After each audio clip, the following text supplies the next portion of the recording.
we have a lawless city right now.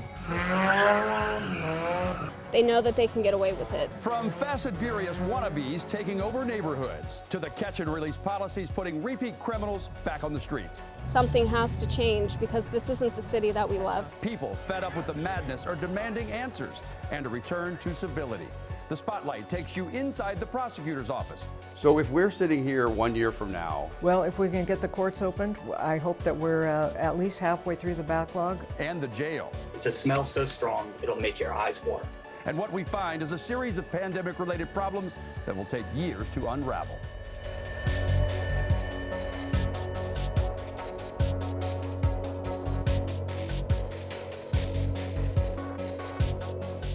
Good evening and thanks for joining us tonight for The Spotlight. I'm David Rose. So we are 2 years into this global COVID pandemic and many of you are back to work or you're settled into a new routine. But criminals are too. In fact, they are loving this golden age of lawbreaking, a sense of freedom to do whatever they want like never before. So tonight, we're putting a spotlight on what amounts to catch and release. Now, thanks to a unique set of circumstances, the courts are backlogged, delaying trials for months, even years. And some judges are putting repeat offenders back on your streets with little or no bail, even though they know those people are almost guaranteed to commit more crimes. And don't just take my word for it. Let me give you some prime examples. Police in Bonnie Lake say this is video of an armed robbery suspect who walked into a cell phone store on December 30th, slapped a note on the counter demanding money, and then flashed a gun at the clerk. She got away with almost $1,000 in cash. Detectives say after they arrested 30-year-old Tess Babauta at a casino, she confessed to the holdup and was charged with a serious felony, robbery in the first degree. When Babauta appeared in Pierce County Court last Monday, prosecutors asked that she be held on $150,000 bail. Instead, Commissioner Craig Adams set her bail at just $5,000. And just as Babauta was getting ready to be released from jail, prosecutors charged her in another felony crime, identity theft. And I find that there is probable cause to justify filing the case against you. In that case, she's accused of running up charges on a 77-year-old woman's credit card while the victim was in the hospital. So on Tuesday, she was back in court. Excuse me, Your Honor? Yes, ma'am. So I have to post bail again?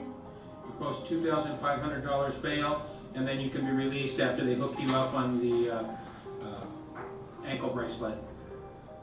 Okay. Prosecutors had asked for a $10,000 bail for the ID theft charge, but the same commissioner set bail at $2,500 and ordered her to wear an electronic tracker when she's released. Still, she balked. My mom, she posted my bail last time, and I'm just seeing if I can just go out on the last bail. So if her charges aren't serious enough to hold her or force her to get the treatment she needs for the fentanyl addiction issues that detectives say she detailed in her confession, here's an even more egregious example of catch and release.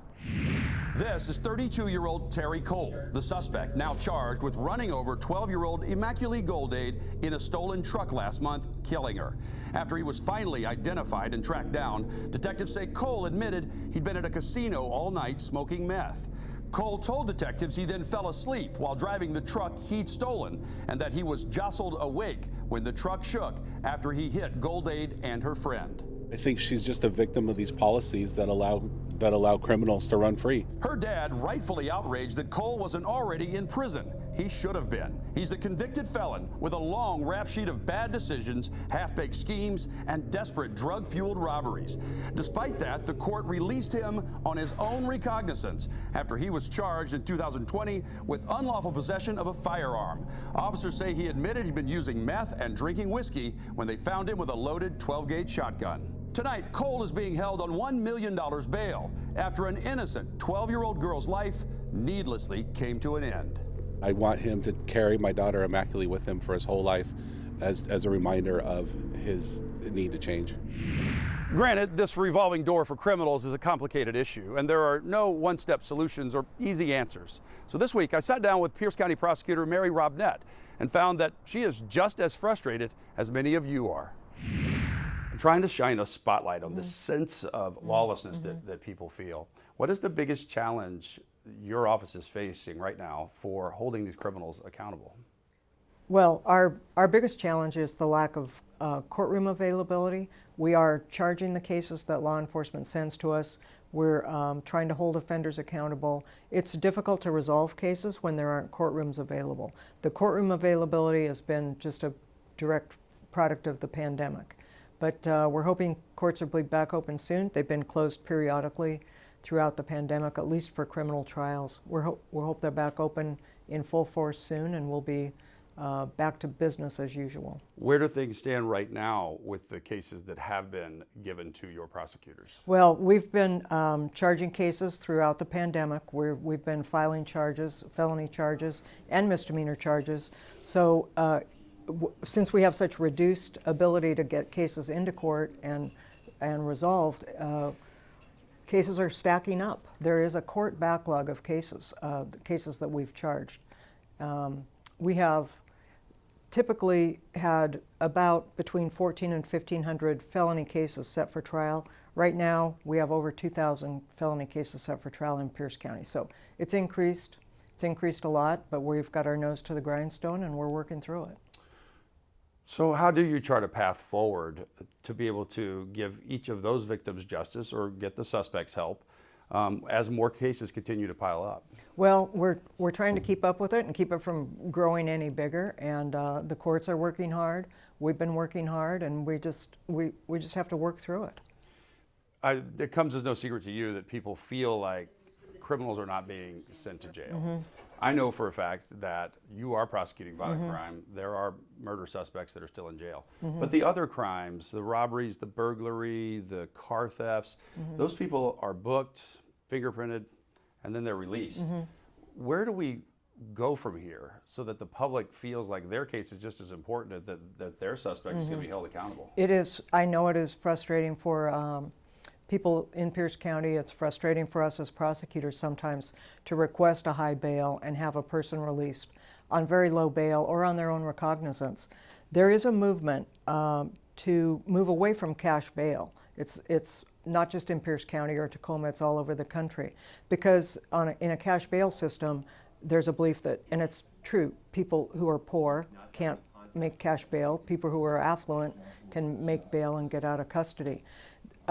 We don't want to hold people in custody if they're not a public safety threat and if they don't pose a flight risk.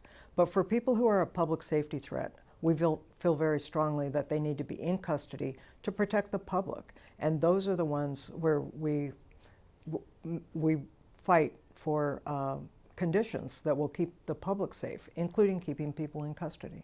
Well, just this week, your prosecutors argued hard to hold a robbery suspect in jail on a $150,000 bail. She's accused of armed robbery. She admitted to the crime according to the court documents, but the judge set bail at $5,000. So what kind of message does that send? Well, it's frustrating for us. It's frustrating for us as prosecutors when we firmly believe people are dangerous and pose a threat to the public or are repeat offenders. We have some offenders who are picked up for what might be considered a nonviolent property crime, vehicle theft, for instance, but over and over and over again. That's what's frustrating for us. You talked about that movement. Wouldn't that have to be a constitutional change? It's not a constitutional change. In fact, we've been participating in a local study with the Public Defender's Office, the courts, the Pierce County Executive to try to create a tool or a matrix for how we can sort out the non-threatening offenders from the violent offenders who pose a public safety risk. And we've been working on that. It's the people who fall into sort of the gray area in between that are hard to sort out. Those are the ones that I suppose we grapple with and that the courts grapple with. We're going to continue advocating for high bail and conditions and incarceration, pretrial incarceration for people who are dangerous. That's our job. Are the judges and the commissioners part of this conversation? Because in Pierce County, you have some judges that will hold people on a high bail and others that just pat them on the back and send them on their way. They are part of the conversation, and we're hoping to get a little more consistency. We're hoping to get buy-in from the court, that they do recognize that there are factors that make people dangerous and will impose bail. So we're hoping, we have buy-in, and we're hoping to get more buy-in. How time-consuming can a felony, violent felony case like a murder case, attempted murder case be for one of your prosecutors? Very time consuming, very time consuming. The trick is when you have a big caseload, 30 or 40 cases per attorney, you have to get it ready for trial. That means you have to know that your witnesses are available, all of the pretrial motions are done. You have to know that the defense attorney is available, professional experts if they've been retained, that everybody's available and it's ready to go. So it's really this tricky game of making sure that everything's lined up and ready to go, and there's a courtroom available. And so there are always competing interests, and the attorneys don't control all of that. They have a lot of moving parts, a lot of variables, and so it's just kind of difficult to get everything ready and a case ready to go. So if we're sitting here 1 year from now and we're still in the same situation, where do you think we'll be as far as the caseload stands as you work through the rest of the year? Well, if we can get the courts opened, I hope that we're at least halfway through the backlog. I would want to be completely through it in 2 years, and I hope we're done with all of the resentencings that we're obligated to look at. What is your message to the viewers of the Spotlight tonight about how to tackle this? I know crime victims and just citizens are frustrated with a sense of lawlessness. My message is to just kind of keep the faith. We're working. We're trying to hold offenders accountable here in my office and doing the best that we can. As you will learn tonight, the criminal justice system is a tightly woven tapestry, and when one thread is pulled, it can cause a massive unraveling. Welcome back to the Spotlight's focus on catch and release. Blaming COVID and the supply chain feels like it's become a convenient excuse for a lot of things. Lack of Christmas trees, supply chain. No wings for the big game, supply chain. And when it comes to the spike in crime, COVID and our state's response have played a big part. It's easy to look at our criminal justice system as an institution, a machine, but it's comprised of a lot of hardworking people performing different roles, ideally in sync with one another. The jails are a key component of the criminal justice system. Right now, COVID is causing havoc in the King County Jail, and that's having a ripple effect through the system. Matt Markovich has the details. It's a smell so strong, it'll make your eyes water. One after another, public defenders testified how their in-custody clients are being treated. They have not been able to get clean clothes for 4 to 5 days, and some have reported being unable to access shower facilities for 7 to 8 days at a time. These conditions are inhumane anywhere. The Constitution requires inmates to a safe, secure, and humane detention. We can't do that safely with the current jail staffing, says the union president representing 900 correction officers. The jails have 100 open positions, and he expects another 100 officers to leave by year's end because of the stresses, including mandatory overtime. And you currently have officers sleeping in empty jail cells because members are beyond exhausted and continue to operate in these inhumane working conditions. Even the head of the jail says, I'll tell you, we've been struggling. It's a bleak picture of the inner workings of the downtown jail in Seattle and the one at the Regional Justice Center in Kent. We are asking you to take immediate action to reduce the number of people being held in custody pending trial. So defense attorneys are proposing loosening the restrictions for keeping people in jail who are awaiting court dates on various felony charges related to thefts and burglaries. The county prosecutor disagrees on a blanket immediate release policy. If you have somebody who steals a catalytic converter every day, or somebody who breaks into a home every day and the police finally catch them, if there's these restrictions in place, they can't book them anymore. Currently, the average daily population in the jails is 1,350. According to the prosecutor, 60% are in for violent crimes, 23% for sex and firearms violations, 8% are habitual offenders, 3% for failure to appear in court, and as of January 1st, only 12 were there for misdemeanor charges and convictions. Public defenders say with COVID infections among staff and inmates and to improve living conditions, raising the jailing thresholds is needed. Simply put, unless you believe this person is a danger to the community, use your discretion for the time being and agree to release them. So Matt, earlier tonight we heard from the Pierce County prosecutor that they've charged their backlog of 2,000 cases. Where do things stand as far as that in King County? We're talking probably 3 times that right now in King County, cases waiting to go to trial. And what the priority is for the King County prosecutor, Dan Satterberg, and his staff are those violent cases. There are 200 murder cases outstanding right now that they have to try first. That's the most violent crime, really, that they have to go first. So they get top priority. Then you have the domestic violence assaults, you have the manslaughter cases, and they start moving on down. So you have, I mean, the prosecutor has said there's thousands of cases right now waiting in arrears. So it's a big problem for the prosecutor, the courts, and the victims and the defendants. And privately, I'm curious about your conversations with judges, because generally because of rules governing what they do, they can't do on-camera interviews as related to the case. But what are they telling you about how the system is right now and whether they think it's flawed? They're frustrated. They're frustrated because of the backlog. They want to move cases through. They want to get the most violent cases out of the way. And they also have a frustration because they know, I'll call it some of the lesser crime cases, people have been waiting years. That's both the victim and the defendant, years for their trial to go forward. They want to get through this as fast as they can. But because of COVID, because of the jail restrictions, because of these changes on whether you want to book somebody, because of all these alternatives, and because of the state legislature changing the rules, moving the goalposts on these judges on what they can put, who they can put in jail and who they cannot, they're frustrated as well. In the last part of 2021, there were more than 1,100 cars stolen in just December alone in King County. Now, if a suspect is arrested for that car theft, how long are we talking about before they finally get to trial? Years, maybe, because there's such a backlog of cases. That is a crime that's not it's considered a non-violent crime.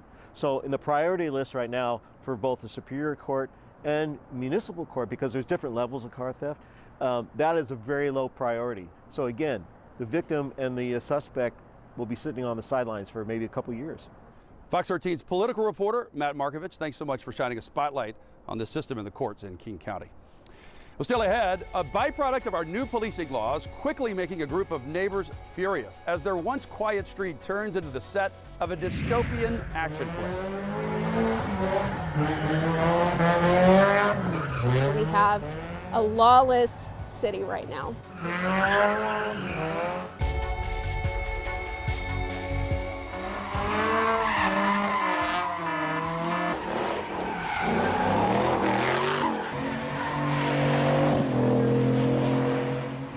You may have seen the circular skid marks on the road as you drive around town, telltale signs of a wild sideshow, part of a culture where groups have abandoned empty warehouse districts in favor of taking over intersections to perform stunts and watch others do the same.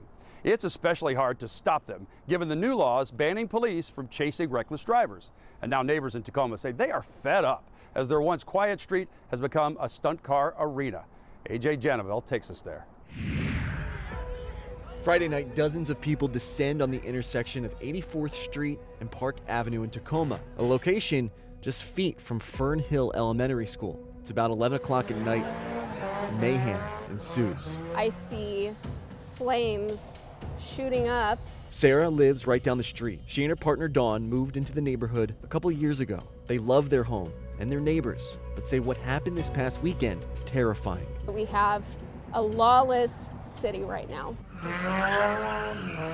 Sarah tells me she called the police several times to report the chaos. But when officers arrived, the racers just scattered. It was a busy night for police. They responded to 11 different calls for street racing throughout the city. Police are inundated, and these people know it. Like, they know that they can get away with it. Last year, Tacoma leaders looked to crack down on street racers. These efforts following a violent incident downtown involving a police officer during a street race meetup. However, enforcement is nearly impossible in these situations. New state laws prevent officers from chasing after fleeing cars just for reckless driving. And regardless of new laws, Tacoma police say they would not pursue if it endangers the public. There are no repercussions. My neighbors don't want to call the cops anymore. The remains from Friday's mayhem are still visible on the streets outside Sarah's home. But she tells me it's more than just a few burn marks on the road. There's now a fear left behind. Sarah says some of her neighbors were threatened with violence during these racing incidents. She tells me it's gotten to a point where she and her partner are ready to move. Deeply traumatized and tired. We're tired, and something has to change because this isn't the city that we love. Reporting in Tacoma, AJ Janavel, Fox 13 News. The proliferation of sideshows is something we asked Pierce County Prosecutor Mary Robnett about. She was very honest and told us that unless police actually make an arrest and charge someone, there's nothing her office can do. And since the people engaging in sideshows are already driving recklessly, all they need to do to get away from police is to continue doing that, and they won't be chased. Now, don't you make a break for it. There's more Spotlight straight ahead. We have gotten so much great feedback from viewers who saw last week's premiere episode of the Spotlight New Rules for Police. We've tapped into a lot of frustration that many of you are feeling, and we appreciate your emails. Well, during our interview with Pierce County Prosecutor Mary Robnett, she brought up a fascinating wrinkle of the new law regarding use of force to detain a suspect that we hadn't covered yet. Of course, we have yet to find out what the new statute 1310 might mean in terms of suppressing evidence. As I said, under Terry v. Ohio, we had 54 years of jurisprudence, so we knew what the rules were. We knew what the nuances were about the case law and about police conduct and about what's reasonable under circumstances short of probable cause. We don't really know anymore. Under the new statute, we don't really know what the rules are. So that's probably going to play out yet in the years to come. Well, bringing these issues to light is one of our goals here on The Spotlight. And we'll be following how the courts handle the admission of evidence, as well as challenges to the new use of force law as it pertains to reasonable suspicion versus probable cause. That's all the time we have for you tonight on The Spotlight. Until next time, stay safe and be smart.